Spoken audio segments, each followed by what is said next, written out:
오늘 하나님께서 저희들에게 주시는 말씀은 창세기 성경 2장 18절에서 25절의 말씀이 되겠습니다.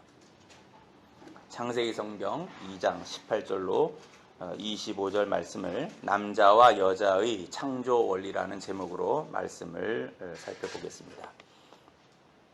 여호와 하나님이 가라사대 사람의 독처하는 것이 좋지 못하니 내가 그를 위하여 돕는 배필을 지으리라 하시니라.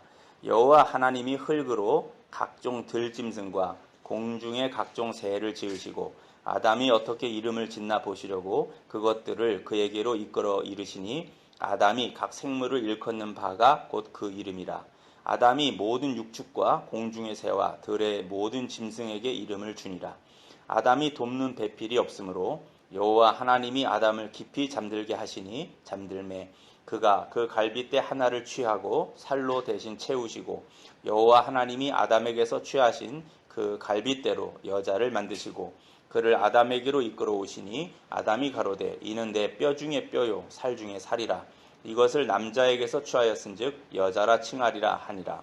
이러므로 남자가 부모를 떠나 그 아내와 연합하여 둘이 한 몸을 이룰지로다. 아담과 그 아내 두 사람이 벌거벗었으나 부끄러워 아니하니라. 아멘. 오늘의 이 말씀은 매우 중요합니다. 이 시대에 지금 사탄의 그 가장 강력한 공격이 뭐냐면 가정의 원리를 파괴하는 거예요. 그래서 이 원리가 파괴당하지 않도록 기독교인들이 재교육되어야 합니다. 그냥 이거 그래서 옛날에는 또 우리나라는 유교의 강한 영향이 있습니다. 거기에서 말하는 그 유교의 어떤 그 폐습 같은 것도 있거든요.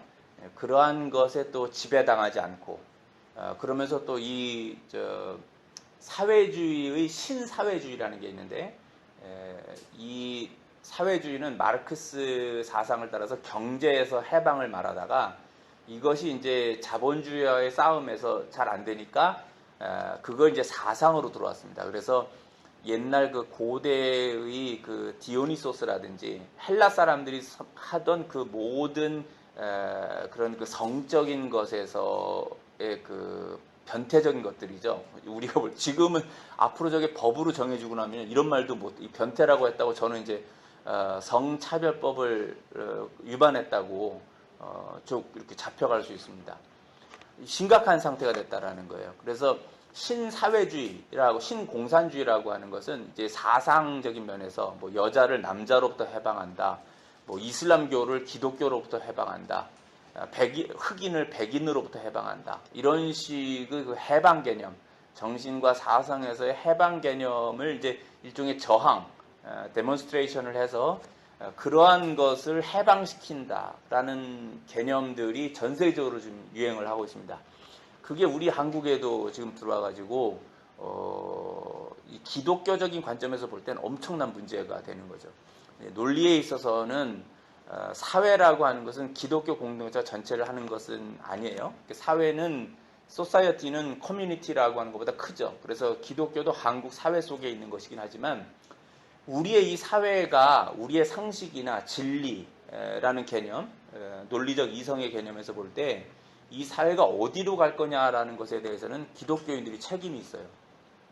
그러니까 이게 솔직히 말해서 뭐냐면 옛날에 로마 제국 시대에는 로마의 문화라는 것은 이게 다 헬라, 그리스, 우리가 그레코 로만 컬처라고 하거든요. 그러니까 그리스와 로마의 문화는 사상이 같은 거예요. 유사한 걸 헬라의 사상을 좀 실용적으로 만든 게 이제 로마 제국이거든요. 제국의 문화예요. 그런데 거기서는 기독교가 처음에 힘이 없었죠. 그러니까 이거 뭐 디오니소스 축제를 하든지 뭐 비너스 축제를 하든지 이 비너스가 헬라에는 이제 아프로디테라고 하는 완전히 성적인 여신이란 말이에요. 이런 걸 맘대로 막 해도 그걸 이 기독교가 거기에 대해서 약하기 때문에 그 올바른 어떤 윤리적으로 도덕적으로 올바르다라는 것을 말을 할 수가 없었죠.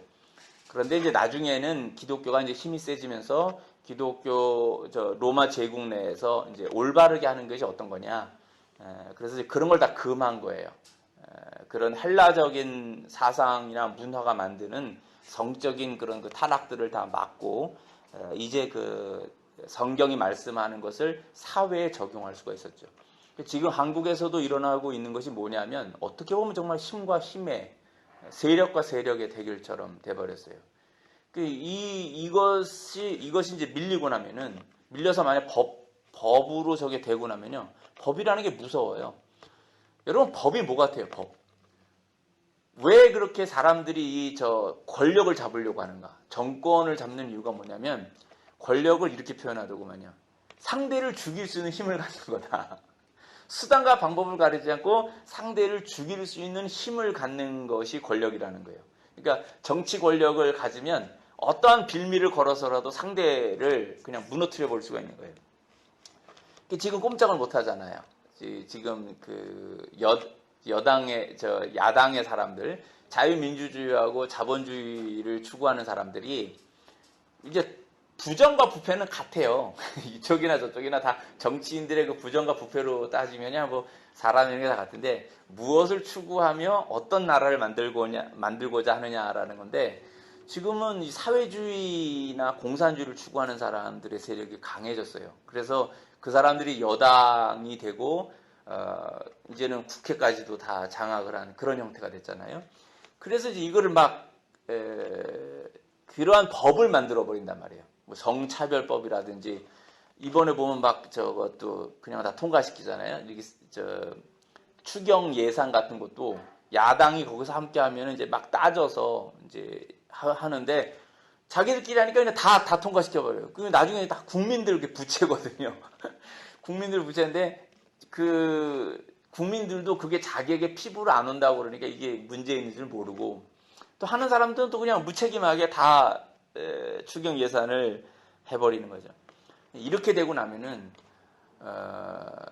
이제 법으로도 그걸 만들어서 법은 지켜야 된다는 거예요. 안 지키면은 불법을 행했다 그래갖고는 잡아 넣어버리니까 수많은 그런 그 어려움을 당하게 되는 것입니다.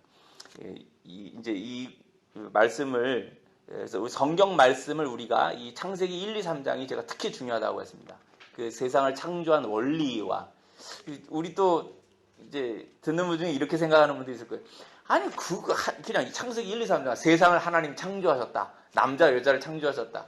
응? 결혼하고 사는 거다.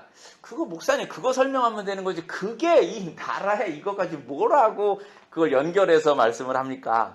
라고 하는데 좀 전에 말씀드렸죠. 사탄은 가정의 원리를 깨는 거예요.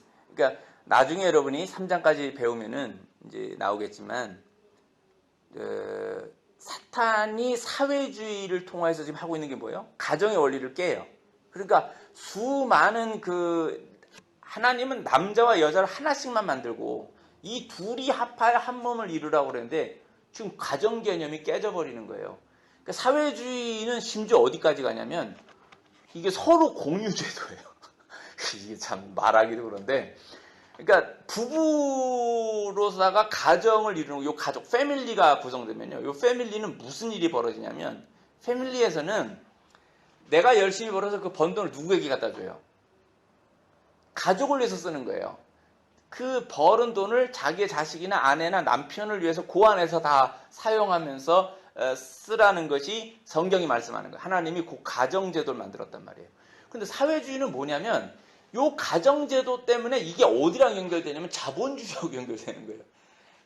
가정이라는 패밀리가 캐피탈리즘을 지지한다니까요. 그러니까 소셜리즘을 하는 사람들은 커뮤니즘이나 소셜리즘을 하는 사람은 이게 다 살펴보니까 이 가족이라는 개념 때문에 패밀리라는 것 때문에 사람들이 돈을 벌어서 자기 아내와 자식을 위해서 쓰고 이렇게 뭐 부모와 자식을 위해서 쓰고 이렇게 돼버리니까 이거를 깨버리겠다는 거예요. 그래서 뭐냐면은 옛날에 스파르타도 그렇고 중국에서도 그 촌락 같은 데서는 그런 경우들이 있는 거예요. 여자가 시집을 오면은 말이에요. 동네 남자들의 아내예요. 한 남편이 있는 게 아니에요. 그냥 여러 남자와 함께 동침을 해요. 그리고 아기를 낳잖아요. 그러면 이 아기는 그 동네 아기예요. 아빠가 누군지를 모르게 하는 거예요. 물론 잘하면서 이제 유전인자가 비슷하니까 이제 알겠죠. 이게 똑같이 헬라에서도 그렇게 했다는 거예요. 플라톤의 영어로 리퍼블릭이죠. 공화정이라고, 국가론이라고 하는 책에서 어떤 국가를 만드는 것이 가장 이상적이냐면은 이런 식으로 표현을 해놨어요. 그러니까 우리는 아무것도 모르고 플라톤의 뭐 국가론이나 리퍼블릭이나 이런 책들을 보면서 하지만 그 내용을 정말 읽어보면 이거는 기독교하고는 같이 갈 수가 없는 거예요. 심지어는 무슨 말까지 나오는지 알아요? 이 일본 사람들이 밀리터리즘 일본 제국주의 할 때 우리나라 지금 위안부 문제 있잖아요. 거기에도 똑같은 일이 벌어지는 건데 플라톤은 이런 말까지 합니다. 뭔 말을 하냐면 여자들을 매춘부로 이용을 하잖아요. 그래서 이쁜 여자들 모아가지고는 소비 진작. 나 진짜. 그래갖고 이 고린도가 제가 이번에 읽고 있는 책이 지금 Why Not Woman이라고 하는 커닝햄 목사의 책을 하나 읽고 있는데 거기 그런 내용이 나와요. 이거 완전히 얼마나 무서운 거냐면 고린도 도시가 아테네 도시만큼 성장을 했대네. 원래 한 3,000명밖에 없었대요. 근데 이게 나중에 10만 명이 모이는 고대 도시에 10만 명이라는 건 지금 우리로 따지면은 뉴욕 맨하탄이나 우리 서울이나 뭐 동경이나 이런 식으로 커졌다는 거예요. 그러니까 아테네만큼 큰 도시로 고린도가 변했는데 인구 10만 명이 모이는 대도시가 됐는데 이 도시의 번영의 이유가 뭐냐면 거기에 공창 제도가 있는 거예요. 이쁜 여자들을 다 모아놓고 오가는 무역업을 하거나 모든 선장들이 와가지고 배가 항해를 못한대. 다 거기서 암초에 걸려서 모르는데 그 여자들의 암초에 걸려서 벌어왔던 돈을 거기다 다 쏟아놓고 간다는 거예요. 벌어놓은 돈을 다 쏟아놓고 가서 고린조마이라는 게 완전히 매춘으로 번영된 도시로 변하는 건데 그게 번영의 한 이유가 되는 거예요. 근데 플라톤이 뭘 얘기를 하냐면 나라의 재산을, 나라의 국고 예산을 늘리기 위해서 국가를 번영시키기 위해서 여자들을 공창으로 사용하자는 얘기들이 나오는 거예요. 근데 그게 아무 문제가 없이 이 헬라의 플라톤이 그 말을 하잖아요. 누가 또 그런 말을 하냐면은 우리 솔론이라고 로마가 제국이 되잖아요. 공화국 때 로마 공화국 때 이 법을 아주 잘하는 사람이 솔론이라는 사람인데 솔론이 똑같은 말을 해요. 솔론이 똑같은 말을 해가지고 플라톤의 영향을 받은 것일 수 있겠지. 지식인들이 그걸 다 알았겠죠. 그걸 입법화 시킨다니까. 그래갖고는 나중에 국가의 돈을 많이 모아준 자로 상장을 받아. 입법을 잘했다는 거야. 국회의원으로서, 원로원 의원으로서 입법을 잘했는데 그게 뭐냐면 이쁜 여자들을 모아놓고 그거로다가 공창제도를 해서 로마의 돈이 많도록 만들어줬다는 거예요. 근데 이게 옛날에만 아니라 지금도 이런 거를 사용하고 있고 하나님이 없는 사람들의 머릿속에는 이런 식으로 머리 구조가 돌아간다는 거예요.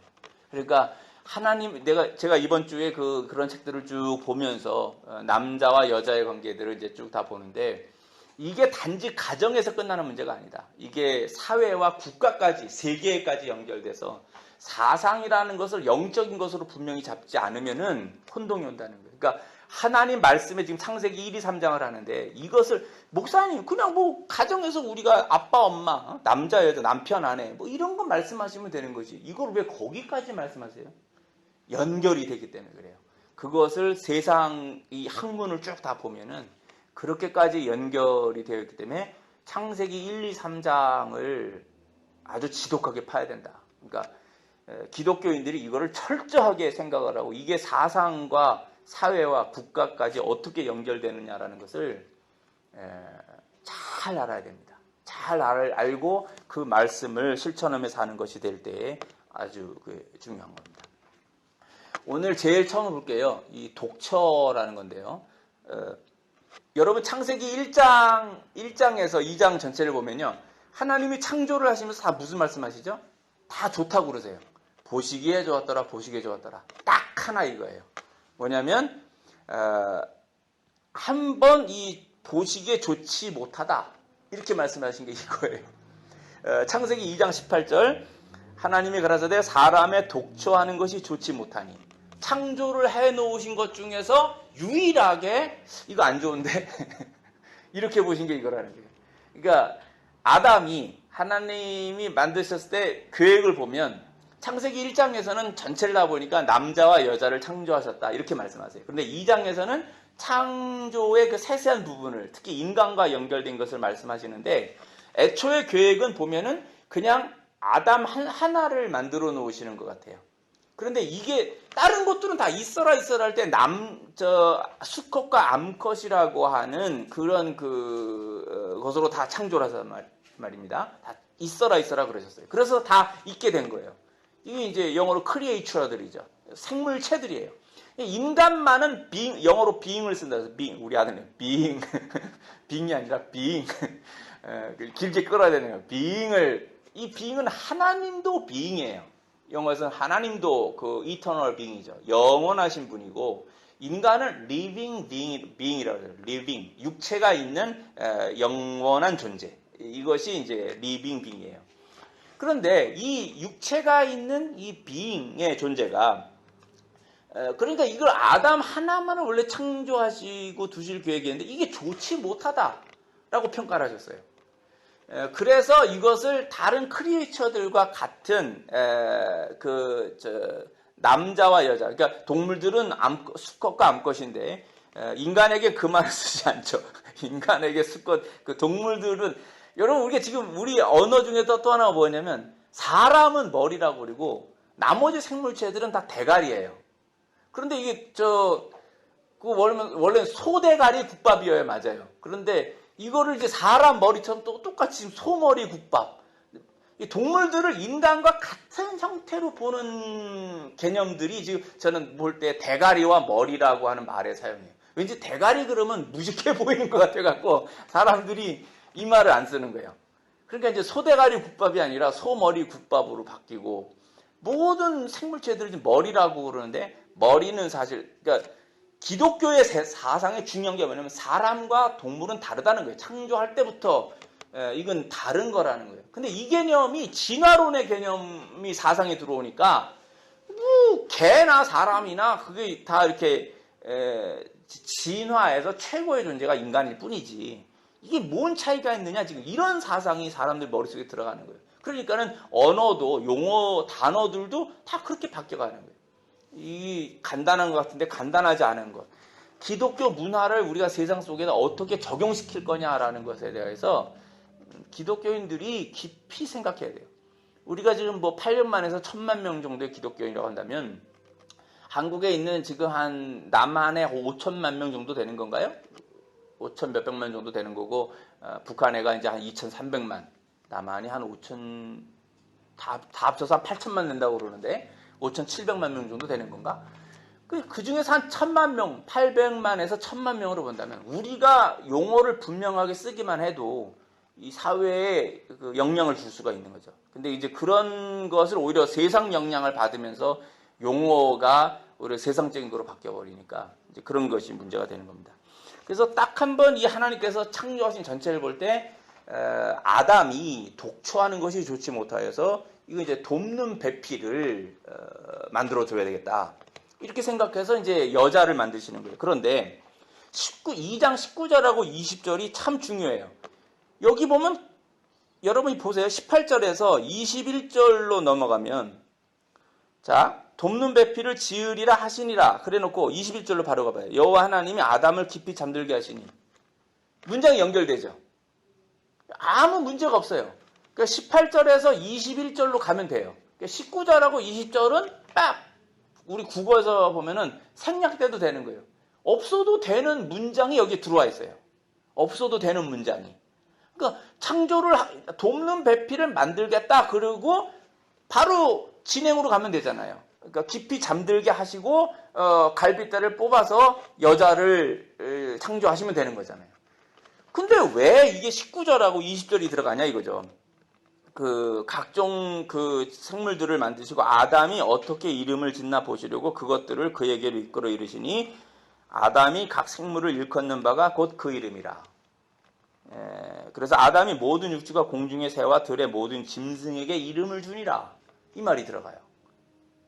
이게 필요가 없는 말이 들어간 것처럼 보여요. 그런데 이게 창조의 질서에 보면은 꼭 필요한 말이라는 거예요. 그래서 이게 들어가 있다는 거예요. 그래서 뒷부분에 다 이제 만드셨는데 여자를 이제 여자라고 말씀하지 않았어요. 거기서 하나님이 그렇게 말씀하지 않고 돕는 배필을 만드셔서 22절 끝에 보면 그를 아담에게로 이끌어 오시니 그랬죠. 그를 아담에게로 이끌어 오시니 23절이에요. 아담이 가로되 이는 내 뼈 중에 뼈요 살 중에 살이라 이것을 남자에게서 취하였은즉 여자라 칭하리라 하니라. 제가 옛날에 성경 읽을 때는 여자라 칭하는 건 하나님이 그렇게 말씀하신 줄 알았어요. 그래서 자세히 읽어보니까 이게 뭐냐면 남자가 아담이 그 하나님이 만들어서 돕는 배필이라고 만들어서 데리고 온 존재를 보고는 이는 내 뼈 중에 뼈요 살 중에 살이다. 이렇게 고백을 하고 표현해 준 거예요. 이 하나님이 만들어 온 이게 뭐냐? 이거는 내 뼈 중에 뼈고 살 중에 살이다.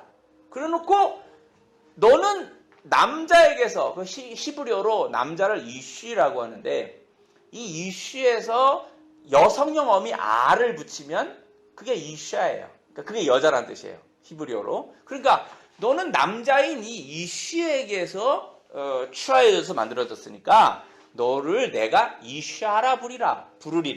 그러니까 남자 아담이 이 아담은 하나님께서 이제 그 사람을 만드시고 부르신 거죠. 아담을 부르신 거예요.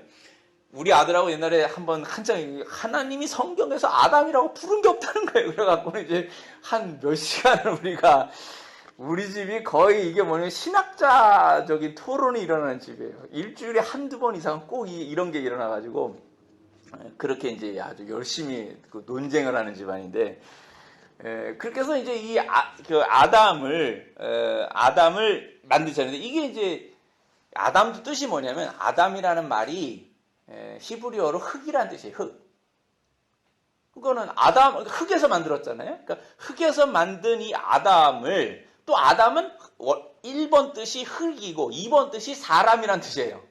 3번 뜻이 고유명사로 그 남자의 이름이 아담이에요. 그러니까 아담에게는 보통 명사로서 흙과 그리고 남자란 뜻이 있고 고유명사로서 이 사람의 이름이 고유명사로 아담이 있는 거예요.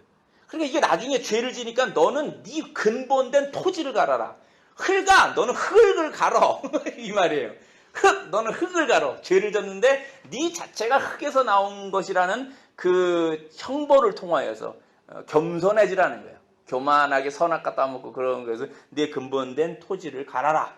흙아, 너는 흙을 갈아라. 이 뜻으로 되는 거예요. 아담에게. 근데 아담은 그렇게 보니까 이 여자가 생기니까 이제 거기서 아담이 자기를 뭐로 말하냐면 아담인 이 그냥 한 사람이었던 이 자가 이 돕는 배필이 생겼는데 돕는 배필이 생긴 것에 대하여서 자기를 이쉬라고 한 거고 나는 남자고 하나님이 나를 아담을 위해서 창조해 주신 이 갈빗대 하나가 떨어져 나와서 된 이것을 이샤라 한 거예요. 그러니까 이씨와 이샤는 합쳐서 하나가 되는 거죠. 그러니까 결혼을 통하여 나중에 하나님이 둘이 합하여 한 몸을 이뤄라. 라는 말씀의 뜻은 갈빗대 하나 뽑혀져 나갔던 것이 다시 들어가 채워져서 하나가 된다는 거예요. 한 몸을 이루라. 라고 하는 뜻이 결혼은 그거예요. 그러니까 결혼을 그렇게 간단하게 생각할 수 있는 게 아니라는 거죠. 아주 이거는 하나님의 창조의 근본 원리를 따라서 이루어진 거지. 그냥 나 너 좋아해 그래서 쉽게 뭐 결혼했다가 헤어지자 그래서 그냥 헤어지고 하는 그런 게 아니라는 거예요. 한번 정해지는 것은 하나님께서 정하셔서 하나님의 전체적인 예정과 섭리에 의해서 정해져서 결혼을 하는 것이기 때문에 일반 세상의 남자 여자 청춘 남녀들이 하는 그런 식의 사고방식으로 결혼하면 안 돼요. 기독교인은. 이걸 아주 정말 깊이 생각하고 한 번 결혼하면 물릴 수가 없어. 이렇게 생각해야 되는 거예요. 이거는 왜냐면 갈빗대 하나하고 자기이기 때문에 아담 하나에서 이씨와 이샤가 되고 이게 다시 결혼을 통해서 하나가 되는 거기 때문에 이 성경이 말씀하는 창조의 원리를 그렇게 쉽게 생각해서는 안 된다는 거예요.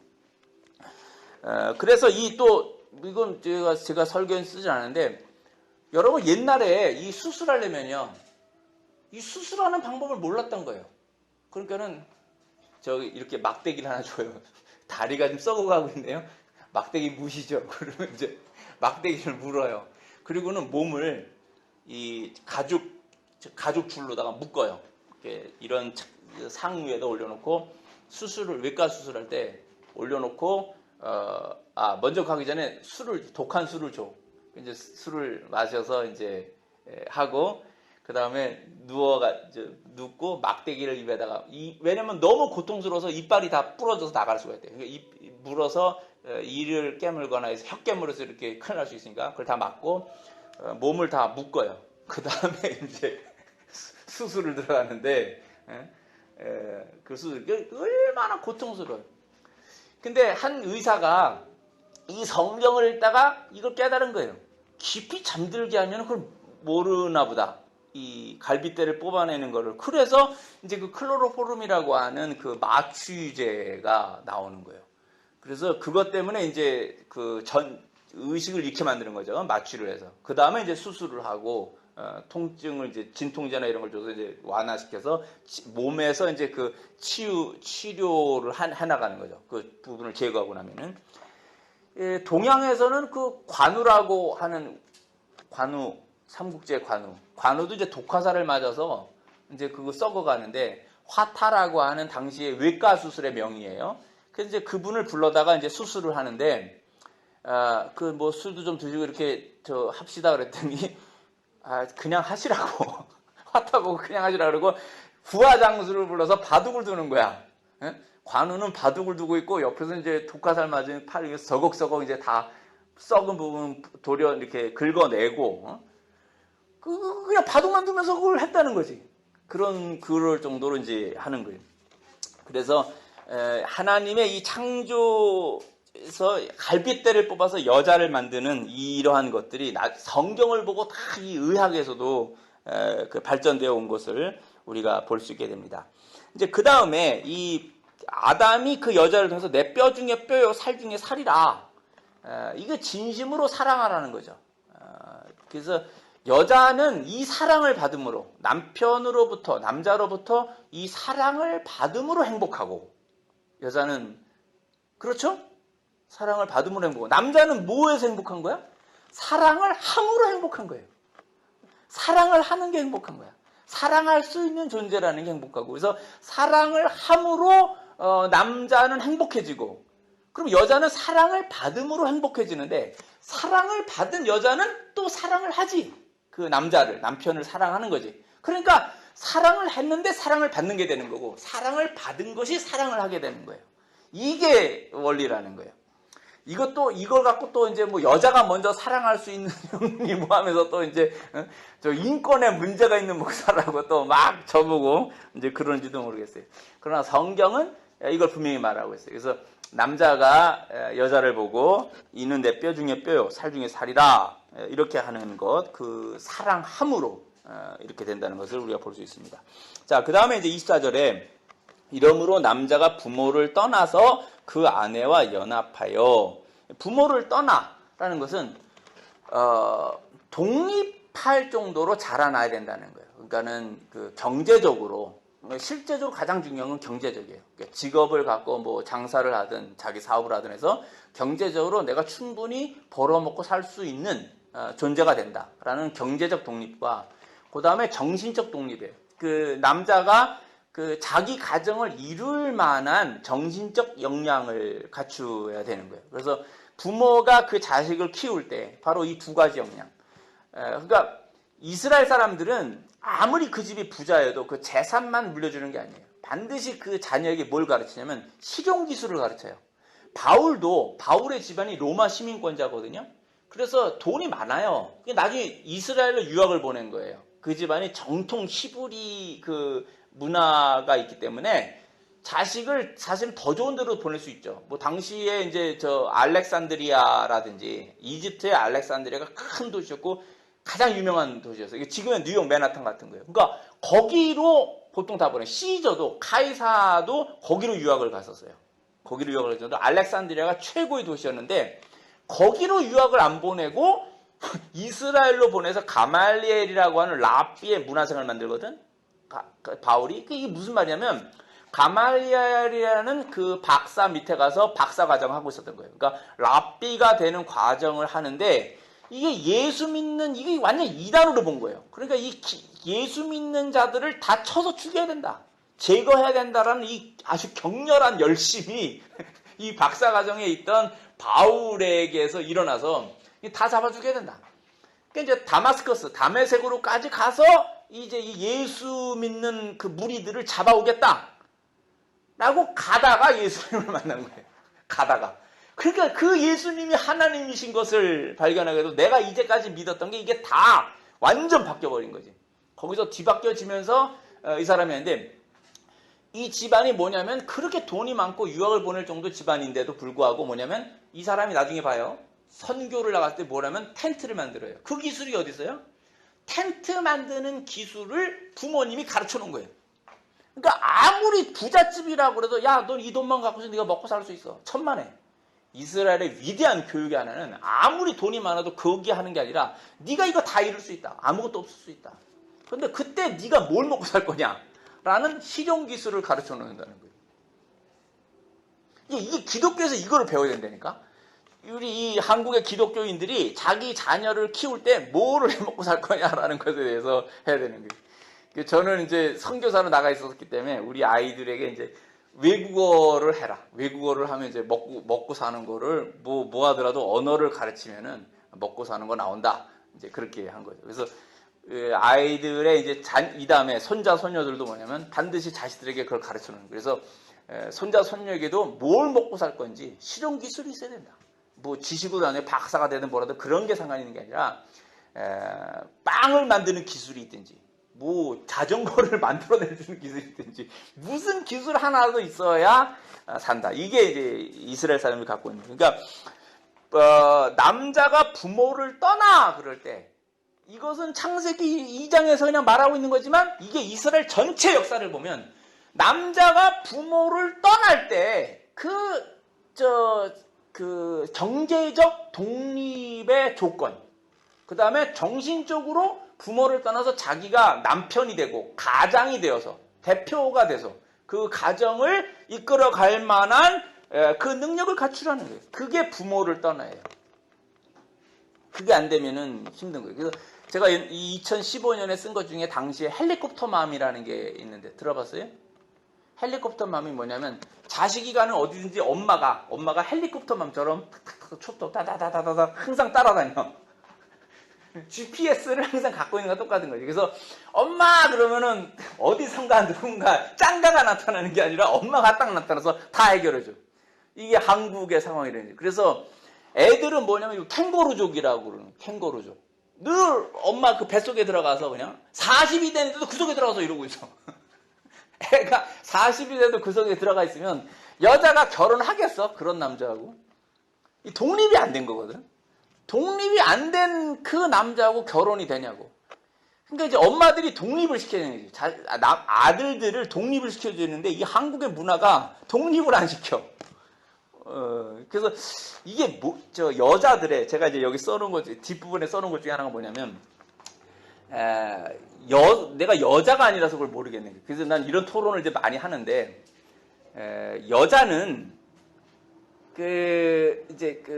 사랑을 받아서 이제 그 남자와 결혼하잖아요. 그리고 자기 이제 사랑을 이제 확인을 하고 결혼할 만한 사람이다. 내 짝이다. 하나님 원래 주신 그 짝이다. 이렇게 이제 생각이 돼서 최종적으로 그 사랑과 또 서로를 책임질 수 있는 이런 게 다 이제 확신이 되면 그 다음에 이제 프로포즈를 받고 그리고 이제 결혼을 하는데 이 결혼을 해서 이제 사는데 남편이 죽었어. 그래서 이제 만약 엄마가 혼자 있으면 이게 이제 여자들의 정신에서 이게 어디로 가느냐 이게 남편에게 쏟았던 그 모든 관심과 신경이 다 어디로 갈까?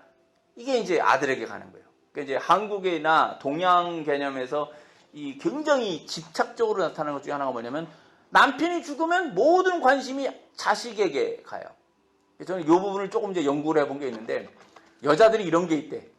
이것도 하면 또 이제 뭐 엄청난 스트라이크 저항에 부딪히게 될 말인지도 모르겠는데, 중국에서 나오는 이야기, 심리에 대한 게. 거기서 뭐가 나오냐면은, 남편이 죽으면, 옛날에 이제 어떤 그 소유권이 이렇게 여자들에게 많이 없으니까, 자식을 통제해야 된다는, 자식을 장악하고 있어야 된다는 생각이 이제 엄마들에게 있다는 거죠. 그래서 이제 그 자식을 장악하는 것, 이게 이제 실제적인 그 경제적인 문제로까지 연결돼서 나타나는 거다. 이렇게들도 이야기를 합니다. 하여튼 여러 가지에서 심리적이든 경제적인 것이든 이제 한국이나 뭐 중국이나 이런 데서 엄마들이 자식을 장악하고 있고, 그러면 이제 결혼을 하면은 서양은 그게 좀 덜하다고 내가 얘기해요. 왜냐면 이 원리가 정확하니까. 남자가 부모를 떠나서 그 아내와 연합하여 둘이 한 몸을 이룰지로다 해요. 그러니까 자식이 다 커서 되면 떠나보내는 거지. 떠나보내서 남편이 좋아하는 그 며느리하고 아들이 결혼을 해서 그건 자기들의 가정을 이루는 거라는 거예요. 그거를 인정해줘야 돼. 이 성경이 이걸 말하고 있는 거예요. 이 부분이 기독교 교육에서 정확하게 되어줘야 돼요. 그런다고 해서 부모에게 효를 안 한다. 부모를 떠나서 안녕히 계세요. 그리고 떠나서 그대로 굿바이가 되는, 이거는 성경을 잘못 이해하는 거예요. 네 부모를 공경하라. 부모에게 효도를 하라는 것은 성경에서 다른 이유 붙이지도 않아요. 그건 네가 땅에서 잘 되는 거다. 부모님에게 잘하는 게. 그건 성경이 정확하게 말씀하고 있죠. 십계명에도 그게 들어가서. 그래서 부모를 떠난다는 것을 남자들은 이만큼의 독립된 것을 갖춰야 됩니다. 그 다음에 아내와 연합하여서 둘이 한 몸을 이룬다. 아담과 그 아내 두 사람이 벌거벗었으나 부끄러워 아니하니라 이랬어요. 그래서 이걸 중국말에서 그 치우션 로티라고 그러죠. 다 벗은 몸이지만, 그러니까 서로가 가리는 게 없다는 거죠. 원래 둘이가 한 몸이니까. 그것을 깨달을 때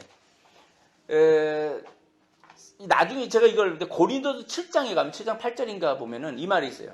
네가 성욕을 못 참겠거든 결혼하라. 결혼을 뭐라고 말할 거냐라고 할 때는 제가 볼 때 가장 낮은 게, 왜 결혼하지? 그러면 정욕을 못 참으면 결혼하는 거예요. 성경이 말하는 죄를 지은 이후에 인간들 속에서 가장 그 낮은 등급의 낮은 생각, 그러면서 실제적인 거지. 실제적인 게 뭐냐면 성욕을 못 참겠거든. 네가 함부로 나가서 무슨 저 매춘부들하고 뭐라나고 뭐 성을 산다든지 그런 식으로 하는 인생을 살지 말라는 거예요. 근데 프랑스는 자유연애 막 결혼을 안 해요. 그런다고 얘기를 들었어요. 결혼을 안 하고 그냥 마음대로 남자 여자가 즐기는 거예요. 그냥 눈에 맞아서 좋다 그러면 하룻밤 그냥 자고 얼마 동안 동거하다 또 헤어지고, 이런 식의 사회 그 풍토가 돼버리면 큰일 난다는 거예요. 성경은 반드시 결혼하고 실제적으로 또 아내와 남편이 서로를 책임지고 사는 거예요. 그러니까 이게 가장 낮은 것이 성욕을 못 참겠거든 결혼하라. 그 결혼해서 너의 성욕을 한 여자에게만, 너의 성욕을 한 남자에게만 행하라는 거예요. 둘이가 뭐 딴 데 가서 여러 여자와 여러 남자 그러고 살지 말라는 거예요. 이게 아주 중요한 부분이에요. 그 다음에 결혼의 가장 높은 목표는 뭐냐? 둘이 한 몸을 이룰지라는 거예요. 그래서 결혼한 사람의 숙제는 뭐냐면, 결혼을 하게 되면 숙제가 뭐냐면 남편과 내가 하나라는 것을 정말 인정하고 감사해서 하나님께 감사합니다라고 할 때, 이 남편을 주심을 감사합니다. 이 아내를 주심을 감사합니다. 그리고 둘이가 서로 닮아가서 하나라고 하는, 중국말은 제가 이제 옛날에 그 저우슌이라고 하는 2000년대에 그 저우슌이라고 하는 중국의 이제 영화 배우면서 노래를 하는 배우가, 여자 배우가 하나 있는데, 그 여자 배우가 부른 노래가 뭐냐면 니是我我是你이렇게 부르는 노래가 있어요. 니是我, 너는 나고 나는 너다. 그런데 그게 저는 기독교와 연결돼서 잊지를 않아요. 그 말이. 다른 거 그다음 몰라 어떻게 부르는지. 근데 너는 나고, 니是我我是你. 너는 나고 나는 너다. 이게 이제 부부 가운데 늘 그렇게 말을 할 수 있는 거죠. 니是你我是我, 너는 너고 나는 나다. 또 재산에 대해서는 니的是我的, 니 것은 내 거고 我的是我的, 내 건 내 거다. 이렇게 돼버리면 이게 엄청난 문제들을 일으킨다는 거예요. 그래서 그 둘이 한 몸을 결혼에 가장 숭고한 것은 이게 하나님이 주신 숙제예요. 결혼하는 기독교인 가정은 둘이 한 몸을 정말 이루는 것인가? 그거를 인식하고 감사할 수 있는 노래를 하는 가정을 이루라. 그리고 기독교에서 가장 또 낮은 단계로는 아주 실제적이고 구체적인 네가 성욕을 못 참겠거든 결혼해라. 함부로 그렇게 막 수많은 여자, 수많은 남자들하고 그렇게 막 그 놀아나지 말고 성욕을 못 참겠거든 결혼하라. 결혼하여서 실제적으로 한 남자와 한 여자에게만 성적으로 서로가 그 책임이 있고 권리가 있다. 이런 걸 정확하게 지키라는 것입니다. 그래서 벌거벗었으나 부끄러워하니 아니라 이것을 나중에 이게 창세기 3장에서 죄를 짓고 나니까는 서로가 부끄러워진 거예요. 그 옷을 입고 가려버린 거예요. 너는 너고 나는 나다가 돼버리는 거예요. 거기서부터 가정의 패밀리의 남편과 아내 사이에 비극이 일어나는 거죠. 그리고 넌 왜 이랬냐 그러니까 여자한테 책임을 떠넘기고 여자 너 왜 그랬냐 그랬더니 뱀이 코셔갖고 내가 먹었다고 그러면서 책임 전가의 그 죄악들이 창세기 3장에서 이제 나타나게 되는 것입니다. 자, 이제 말씀을 맺겠습니다. 제가 그 설교문을 여러분 다 보내드렸는데 맨 끝에 2020년에 좀 더 생각하는 것이 있다고 그랬어요. 그래서 제가 이제 이 즈음에 계속 읽고 있는 책은 그 커닝햄 목사의 그 Why Not Woman이에요. 그 왜 여자는 아닌가? 아주 잘 쓰셨어요. 그래서 제가 그걸 이제 다 중요한 부분들을 타이핑을 하고 이제 그러면서 그분 그 책의 전체 내용을 이제 저는 어떤 책을 좋은 게 있으면 흡수를 해버려요. 다 빨아들여 버리는 거지 그냥. 전체를 다 써보고 다시 생각해봐서 그냥 다 빨아들이는데 다 좋은데 그래서 이제 오늘 제가 저 선교사님들에게 저 이제 같이 공부하는 선교사님들인데 거기다 이제 질문을 드렸어요. 그 Why Not Woman의 이 내용들이 다 좋은데 이것과 창세기 2장 그 이제 19절하고 20절 말씀에서 하나님이 아담에게 이름을 짓게 했다. 그리고 아담이 실제로 그 이슈 남자인 아담이 이샤라고 이름을 지었다.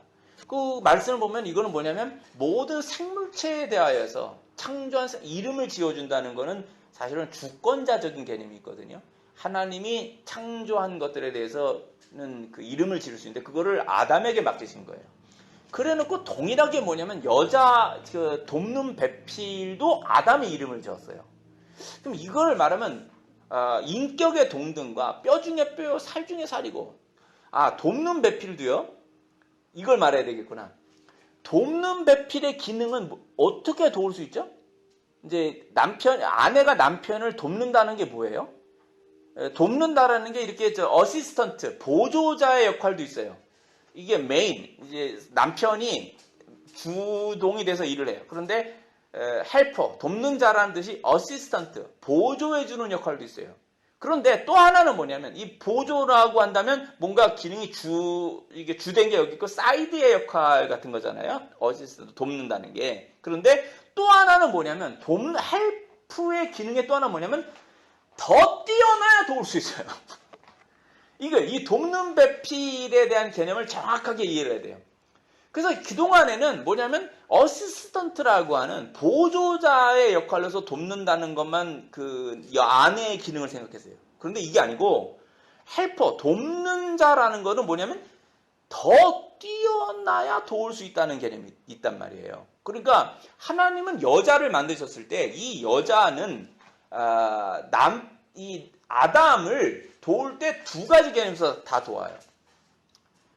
그러니까 남편이 살 때 뭐냐면 대장부주의 그 가부장제라고 하죠. 한국에서는 가부장적인 개념이 강한 사람들에게 이게 정확하게 들어가야 돼요. 당신의 아내는 당신보다 더 뛰어난 게 있다. 당신을 측면에서 돕는 어시스턴트의 역할도 하지만 그 사람은 아내는 당신보다 더 뛰어나서 돕는 게 있다라는 거예요. 그걸 인정해야 된다는 거예요. 한국에서는 이게 어디서 나타나? 이 기능이? 재밌는 게 갑자기 머릿속에 생각났는데 부동산을 살 때는 여자의 말을 정확하게 따라야 돼. 그러니까 남자들이 아내가 부동산을 아파트를 산다 어디 있는 아파트를 살 때는 무조건 그 아내를 따라가라. 아내들이 더 빠삭하고 더 잘한다. 훨씬 남편보다도 더 위에 있다. 갑자기 우스개 생각이 나서. 그러니까 더 뛰어나다라는 것은 그런 것만이 아니라 내가 이제 우스갯소리로 했지만 훨씬 뛰어난 게 있어요. 그리고 나중에 창세기 3장에도 더 하겠지만 그 선악을 알게 하는 나무의 열매를 따먹는 용기는 여자만 있어. 이 뭔가 일을 저지르는 게 제가 여러분 저 중국어에는 개시의 시자 있잖아요. 시작한데 시자. 시작할 시자를 카이시 중문어는 시라고 하는데 이 시가 보면은 여자, 왼편은 여자, 계집 여자를 써요. 그 다음에 옆에는 마른 목골을 쓰는데 이게 몰래라는 뜻이에요. 몰래 뭐냐면 코 밑에가 입구자를 쓰거든. 이게 시자예요. 여자가 몰래 먹었다는 뜻이에요. 이 시라는 말을 보면 이게 완전히 선악을 알게 하는 나무의 열매를 따먹은 것에 대한 거기 이 몰래라는 말은 불법이란 말도 되는 거예요. 이 말이 시자에 들어있다니까. 시작할 한자. 그래서 내가 중국어를 배우면서 선교를 왔지만 이 중국 선교에서 학문을 공부하는 걸 정말 감사하게 여긴 게 있었어요. 성경 말씀의 뜻풀이를 철학적으로 다 크게 들어가 있어요. 그래서 여자는 남자보다 분명히 뛰어난 부분이 있어요. 그래서 제 친구들도 얘기를 들어보면 이건 사적인 거예요. 친구들도 얘기를 들어보면은 그래서 뭐냐면 여자를 눌러야 된다고 생각하는 애들이 많아. 이 여자를 눌러놔야 된다는 거야. 안 그러면 여자 아내한테 잡혀 산다는 거야. 그냥 잡혀 살기 때문에 어떻게 하든지 남자들의 그 권리를 찾아서 가기 위해서 아내들을 눌러야 된다고 생각하는 사람이 많은 거예요. 실제로 똑똑한 거를 알고 있더라고. 제 친구들에게 이거 사적인 거라 해서 만나서 얘기를 해보면은 안 그러면 지가 이제 잡힌다는 거지. 그걸 알고 있더라니까. 뛰어난 게 있어요. 근데 그것 때문에 이제 창세기 3장을 하면 제가 얘기를 나중에 하겠지만, 요 부분이 잘 조화를 이루어야 되는 거예요. 그래서 남자와 여자. 그러니까 하나님이 이걸 해놓고 하나님의 의도는 보시기에 심히 좋았다라는 거예요. 돕는 배필을 만들어 놓고 이 아담과 하나님이 원래 창조한 이 아담과 그의 갈빗대로 돕는 배필로 만든 이 존재가 조화를 이루게 되는 그 상황을 보시고 심히 좋았더라는 거예요. 그게 가정이라는 거예요. 근데 이거를 죄로 인해서 깨버리고 하나님을 등한히하게 하고 이제 이런 형태로 가버리기 때문에 우리 신자 중에 한 사람은 또 그런 소리도 하는데 뭐냐면은 이제 이 여자들은 이게 말이야 남자들에게 하나님이야 나야 뭐 이런 거를 이제 또 이렇게 좀 묻기도 한다는 거예요. 하나님이냐 나냐 이렇게 둘 중에 하나를 선택하라 이럴 정도로 이제 그렇게 의도하는 경우들도 있다고 이제 얘기를 좀 들었어요. 자, 그래서 여러 가지로 그 남자 여자의 관계라는 게 이제 매우 신비롭고 이걸 어떻게 정리를 하느냐라는 문제가 있는데, 제가 이제 우리 동기 선교사님들에게 이제 질문을 하고 함께 이제 이번 주에 아마 대답들이 오겠죠. 이제 뭐 많이들 이제 이렇게 전 세계에도 흩어져 있고 그러니까 이제 카톡을 통해서 이제 서로 얘기를 하면서 이 결론을 좀 내려야 돼, 이 부분은. 근데 제가 볼 때는 분명히 남자는 이게 범죄를 하기 이전서도 뭐냐면 이름을 지어줬단 말이에요. 이게 주권자적인 것이 있다. 그러니까 남자 여자 인격은 다 동등하고 모든 게 다 좋은데 다 뼈 중에 뼈 살 중에 살이라고 하고 사랑하는 것이고 그 아내를 위하여서 목숨을 내놓는 게 남편이 하는 일이고 이 생각이 나서 예지야 한 가지만 내가 물어볼게. 다음 주에 물어도 되는데 만약에 네가 결혼해서 자식이 있어. 자식이 있는데 남편과 아내가 있으면 네가 결혼해서 남편과 아내가 있어. 둘 중에 하나는 죽어야 된다는 게 있어. 어떤 위기의 상황에서 둘 중에 하나는 죽고 하나는 살아야 돼. 그럼 넌 어떻게 할래? 남편을 살리고 네가 죽을래? 아니면은 남편을 살리고 네가 죽을래? 아니면 남편을 죽이고 네가 살을래? 이거 아주 굉장히 저기한 질문이긴 한데 어떻게 할래? 아니 근데 지금 생각으로는 제가 살고 싶은데 네가 삶을 바뀔 수도 있죠. 그게 어차피 지금 남편이 없으니까 그냥 데이비 참. 근데 하여튼 지금 생각에 네가 살고 남편 너 죽어라. 남편 너 나를 위해서 죽어. 그리고 내가 살래. 이런 생각이다. 다 그랬어. 너만이 아니야. 내가 이거를 한두 명이 물어본 게 아니야. 근데 여자는 다 그렇게 대답해. 자, 두 번째 질문은 뭐냐면 네가 결혼해서 자식이 있어. 자식과 네가 있는데 누가 죽고 누가 살아야 돼? 똑같은 상황이라면. 똑같아. 왜 여자들은 다 그렇게 똑같냐. 그래서 대다수의 여자들이 다 자기가 죽는데 자식을 위해서는 엄마인 자기가 죽는다고 그러고 남편과 아내가 있는 경우에는 남편 네가 죽으래. 남편 네가 죽고 남편과 아내 사이에서는 아내가 살고 남편 네가 죽으라고 그러고 엄마와 자식이 있을 때는 자식을 위해서 엄마들은 다 자기가 죽는다고 대답을 하더라고. 여기에 예외에서 벗어난 사람이 거의 없었어요. 다 같은 대답들을 하더라고. 니들은 어떻게 대답할래? 남편과 아내 사이에서 둘 중에 하나 죽어야 되면 누가 죽을래? 아내를 죽이고 니네가 살래? 아니면은 내가 죽고 아내를 살릴래? 큰애부터 얘기해봐. 어떡할래? 내가 죽지 않을까요? 여기서 내가 죽지 않을까요? 아니면 내가 죽지 않을까요? 정확하게 말해. 내가 죽지 않을까요? 내가 죽지 않을까요? 네. 네가 죽는다 이거지? 그러니까 아내를 살리고 남편이 죽는다. 너는? 내가 죽지. 아내를 살린다 이 말이지. 그래. 남자들은 대개가 이렇게 생각하더라고. 근데 놀라운 게 하나 있었어요. 내가 한 가지 참고로 얘기해. 중국 형제들에게 이걸 똑같이 물었거든. 중국 남자들은 대답을 안 해. 중국 남자들은 고려해 보겠습니다. 정말 실제적이거든요. 그러니까 한국 남자들이 내가 그걸 보면서 문화의 차이를 느끼는데 한국 남자들은 굉장히 단순하더라고. 대답을 하면 바로 내가 죽는다고 나와. 그러니까 난 한국 여자들이 굉장히 그 좋은 남편들과 산다고 난 생각을 해. 중국 남자들은 기독교인인데도 내가 물어봤을 때 대답들이 뭐냐면 대답을 안 해. 아내가 죽어야 되냐 남편이 죽어야 되는데 대답들을 거의 안 했어요. 정말 이렇게 믿는 몇몇 친구들은 남편이 내가 죽는다고 얘기를 했는데 다수의 중국 남자들이 대답을 안 했어요. 그걸 매우 신중하게 보고 정말 대답을 안 하더라고. 근데 한국 남자들은 정말 난 단순하더라고요. 바로 내가 죽는데 바로 저기 아내를 살린다고 해서 나는 한국 남자들이 괜찮은 사람들이라고 난 생각을 했어요. 그걸 보면서. 그때가 생각이 나서 이제 얘기를 했는데, 이게 그런 원리가 있는 거예요. 자식에 대한 이런 것들. 아무튼, 그러니까 남자들은 왜 그렇게 생각하냐. 제가 볼 때는 기독교에 있어서의 유교의 좋은 어떤 면도 있어요. 남편이 자기가 이렇게 한다라는 것. 근데 한국에서 다 찾아보면 좀 남자들이 비겁할 때도 있어.